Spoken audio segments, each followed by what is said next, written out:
Eu gostaria muito, muito, muito, era que essa pessoa parasse de ficar focada num negócio que já tem anos. Me dizem que é disso que ele fala, os cursos são sobre isso, as falas são sobre isso, os livros são sobre isso, é tudo mística de satanismo. Ô, louco. Emocionado, Vic Vanilla, amigo de Daniel Mastral, fala sobre a polêmica de 2 anos atrás entre o pastor Caio Fábio e Daniel Mastral. Ele falou que o pastor Caio Fábio, eu quero deixar isso registrado nessa live, o pastor Caio Fábio atacou ele de diversas formas, atacou muito, no momento que mais tinha que acolher o Mastral, falando do filho dele, cuidando do filho dele, incentivando, porque o Caio Fábio também perdeu um filho. Então, na hora que ele mais tinha que ajudar o Mastral, ele falou coisas horríveis. O próprio Mastral tinha programado. Eu tenho a Raquel de testemunha e isso foi o que o Mastral me falou. Não estou dizendo que eu acredito ou não, eu estou dizendo que o Mastral me falou. O Caio Fábio foi muito leviano, acusou o Mastral de ter provocado a morte do próprio filho. Falou coisas horríveis no momento de dor do Mastral.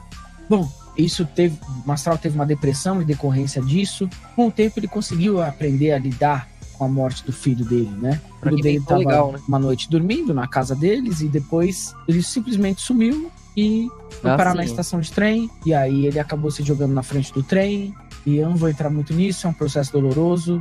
É muito importante que você deixe seu like, inscreva-se no canal, compartilhe, assim sempre vamos trazer vídeos como esse para você, ok? Antes de ouvir o que o pastor Caio Fábio disse, vamos ouvir o que Daniel Mastral falou sobre o assunto em uma das suas participações no podcast Inteligência Ilimitada. E a seguir, a gente ouve o pastor Caio Fábio. Assim, a gente ouve os dois lados, a gente tenta entender o que aconteceu e cada um tire suas conclusões. A gente não está aqui para julgar ninguém, a gente está aqui para mostrar os fatos, para mostrar o que aconteceu, para mostrar o que está registrado, ok? Aproveite e deixe sua opinião nos comentários. O Caio me deu um grande apoio quando eu perdi meu filho. Ele entrou em contato comigo, ele conseguiu meu telefone através de alguém, uma pessoa em comum. Me deu apoio, deu acolhimento, considerava um pai espiritual, sabe? Era um momento que eu precisava de uma voz pastoral, né? Porque eu estava liderando a igreja, depende de Deus, como Paulo, né? Ele reportava a Deus, mas ele ensinava, dava direção. E chegou um momento que Deus, você conquista esse patamar. Claro, um bom líder tem que ser um bom liderado antes. Então, evidentemente, eu fiquei debaixo, chamava de cobertura, ou assim, me reportava na liderança, aprendi. Tive que aprender para assim, ninguém pode ensinar o que não sabe. E naquele vocês me falam o que vocês pensam aí, que eu vou também ajudando, me ajuda a concluir, né? Momento, né, eu estava liderando já um grupo, e de repente peguei meu filho e fiquei sem chão. Precisava de uma palavra vinda de Deus através de alguém que fosse até mais velho, que eu tivesse uma experiência semelhante. O cara também perdeu um filho e tudo. Ele foi Senhor de Deus, me ajudou, me abençoou, me fortaleceu. Estava tudo bem. Tentou até se encontrar algumas vezes, acabou não vencer. Ele veio para São Paulo, sempre tinha algum contratempo. E aí passou, né? Perdi minha esposa, depois sinalizei para ele, orou por mim, estava muito presente, me mandou vários áudios, contou as experiências que ele teve com Deus. Então, eu comentei isso também, era uma possibilidade. E de repente, do nada, me mandaram um vídeo dele para mim e falaram que ele estava dizendo, ou direto ou indiretamente, hoje eu estou um pouco mais... eu tenho que procurar o que não é tóxico para mim, sabe? Claro. Então, às vezes rede social demais intoxica, né? Então, eu tenho que fazer um detox. É uma ferramenta que o diabo pode usar, que ele faz você ver com a lente errada. Ele amplia uma coisa pequena, e aquilo parece grande, mas está vendo com a lente de aumento dele. E de repente alguém mandou para mim, mandou um trechinho, onde o Caio parecia que estava dizendo nas entrelinhas que eu tinha sido responsável pela morte de minha esposa. Nossa. Né? Que eu tinha feito uma espécie de suicídio assistido, alguma coisa assim. Mas isso não tem âncora, né, de provas, de fatos, de elementos. Talvez ele tenha escutado de alguém. Alguém falou para ele. Alguém falou para ele, né? Então. Mas nem para ligar para você? Não, digo. Eu cheguei a responder para ele, mandei mensagem. Isso é bem grave, né? Então. Alguém foi uma surpresa para mim. Vou cuidar com a palavra. Mas hoje, com um olhar mais refinado, eu vejo que Deus permite que a gente passe por umas situações para entender melhor o que Jesus passou. Jesus foi traído, para alguém que comeu com ele, que sentou na mesa com ele, que ouviu as pregações, que viu os milagres, foi traído. Então, eu não tinha experienciado algo tão tem próximo. Um espaço para ele ou as pessoas falarem isso? Provavelmente alguém muito próximo a mim deve ter sinalizado alguma coisa. Eu acho que é isso. E aí tomou aquela opinião isolada como verdade, mas sem âncora, sem sustentação de fatos, né? Então isso aí cabe à justiça divina, e aí tem as ferramentas aqui também para isso, né? Então, é uma pena, porque eu gosto dos dois também. Sim, eu não tenho mágoa, não carrego isso. Deve mágoa, ter escutado de alguém mágoa, eu continuo orando por ele, não tenho nada contra, né? Se eu encontrar com ele, vou dar um abraço, né? Foi muito usado por Deus, sou muito grato por que ele fez. Então, não estou aqui para apontar o dedo para ninguém. Me fala então, se vocês se encontrarem, conversarem, porque isso de boa, se eu encontrar feliz. Com ele, imagina, vai receber um abraço meu, um beijo no rosto, né? Eu tenho muita gratidão por ele. Não é porque a pessoa teve um deslize ou uma interpretação, uma leitura errada, que eu vou condenar toda a história dele. Tem uma importância muito grande. Tem uma importância muito grande, uma referência para mim.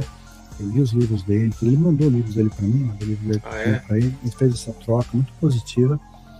Então eu tenho um carinho muito grande, um respeito muito grande, uma pessoa que tem levado a bandeira tentando resgatar valores de Deus, né? Não tenho nada contra. Se encontrar com ele, vai ganhar um abraço, um beijo, te amo, obrigado por tudo que você me fez. E cadê Deus? E o que eu respondi foi, não tem interesse, tá gravado aí.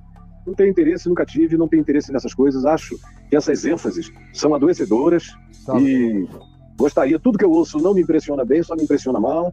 E eu gostaria muito, muito, muito, era que essa pessoa parasse de ficar focada num negócio que já tem anos. Me dizem que é disso que ele fala, os cursos são sobre isso, as falas são sobre isso, os livros são sobre isso, é tudo mística de satanismo. E filho de Satã, filho de não sei o quê.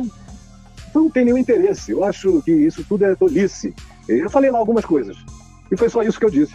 Aí mandaram para ele, ou ele ouviu, não sei como é que foi.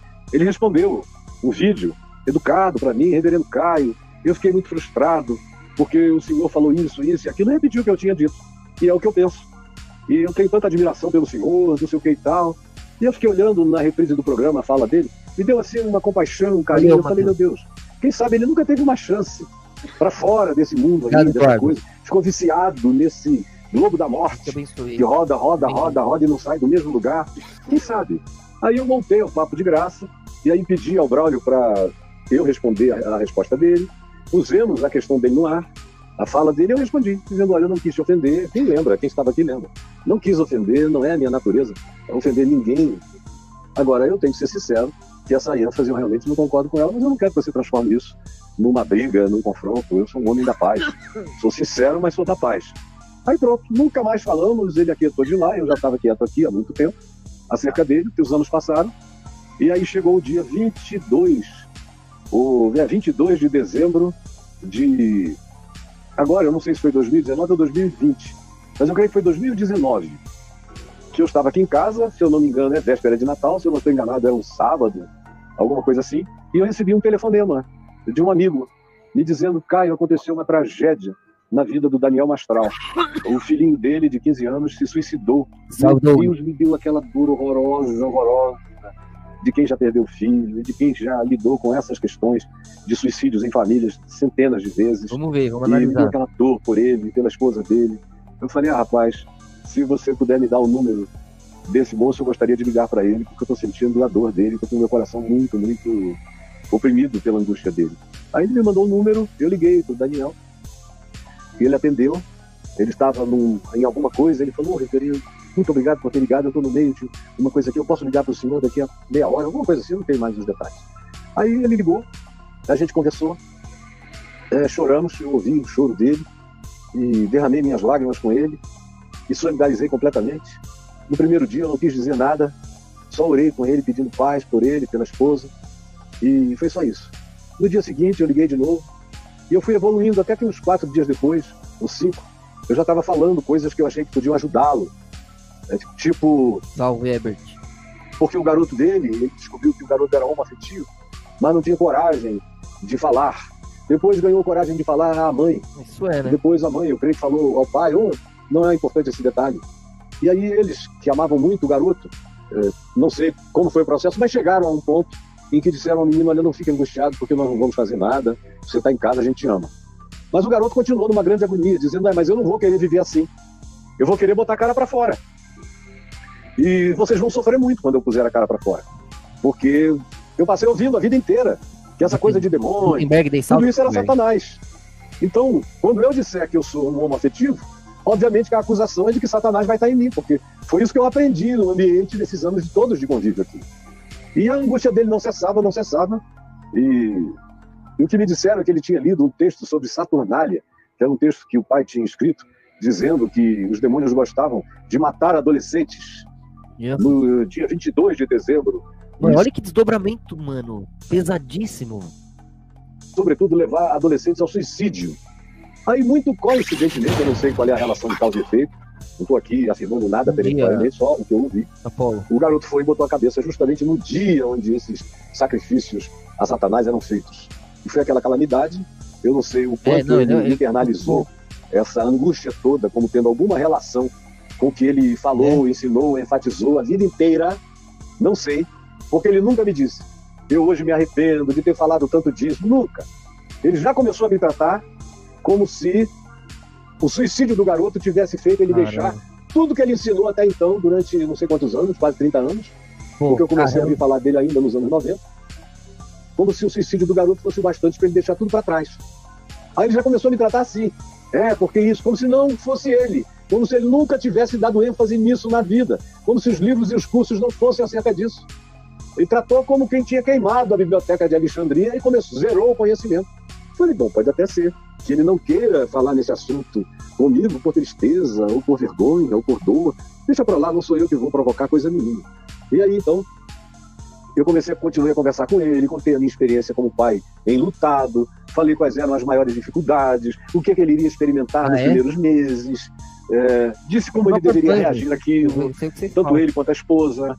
Dei um monte, falei muitas vezes, gravei muitos áudios. Eu ficava angustiado, minha mulher sabe como eu andei angustiado por ele, pela mulher.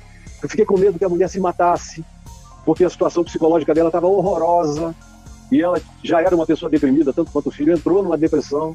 A meu ver, a depressão dela tinha a ver com aquele estilo de vida, vivendo nas sombras, vivendo entre demônios e anjos raros, aquela coisa ali, muita ameaça de tudo. Não tem mente que aguente uma opressão dessa.